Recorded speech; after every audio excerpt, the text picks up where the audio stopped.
Au jour le jour. Avec Hatem Bouriel.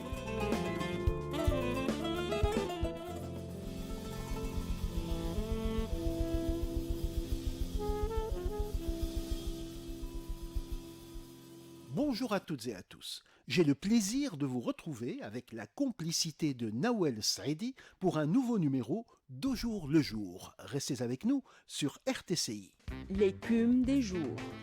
Je voudrais vous emmener aujourd'hui du côté de Mjez El Beb et vous inviter à réfléchir sur le sens de cette expression Mjez El Beb. En fait, cela signifie le guet de l'arc de triomphe, si on traduisait, parce que le fameux Beb qui est mentionné dans cette expression, eh bien c'est un arc romain qui se trouvait sur le rivage du côté d'un gué qu'on pouvait traverser pour passer d'une rive à l'autre de la Majerda. Et donc Mjez El Beb signifie le gué de l'arc de triomphe, et cette appellation est relativement récente puisque le nom antique de cette zone de Mjez El Beb est celui de Mambressa, et c'est un nom que nous connaissons tous. Donc, à retenir, Mjez El Beb et son sens, le gué de l'arc de triomphe, pour souligner et signaler cette région dans le nord-ouest de la Tunisie, une ville qui d'ailleurs, dans le temps, ouvrait toutes les routes qui menaient vers le nord-ouest du pays.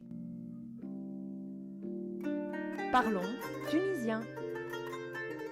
Dans notre chronique Parler tunisien, nous allons évoquer un terme, celui de gusto. On entend souvent des gens dire qu'ils ont fait un gusto, qu'ils ont bénéficié d'un gusto. Qu'est-ce que c'est que ce gusto ? Eh bien, c'est un bon moment, c'est quelque chose de bon qui a été goûté. C'est par exemple un équivalent du mot goût. Et d'ailleurs, dans gusto, on retrouve le terme goût, mais italianisé. Le mot goût, le goût de quelque chose, c'est le gusto de quelque chose. Et bien évidemment, au-delà du goût proprement dit, ce terme de gusto a fini par désigner ce que nous pouvons également appeler d'un autre mot tunisien, mot arabe, celui de kif, ou bien encore celui de jaou. Un gusto est bon par définition, et c'est pour cela qu'on dira qu'on a fait un bon gusto. Un terme à retenir, celui de gusto.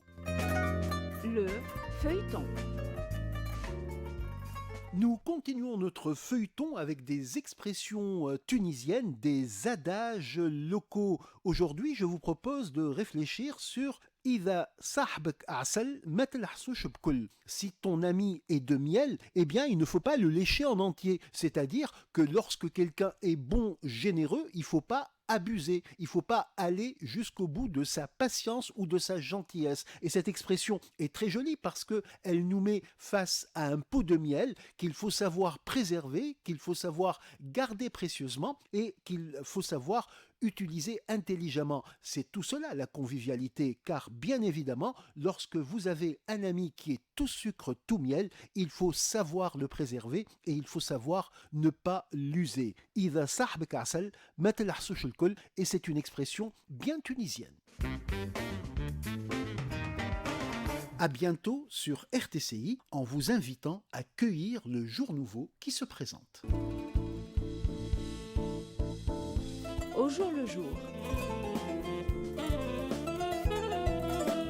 Avec Hatem Bouriel.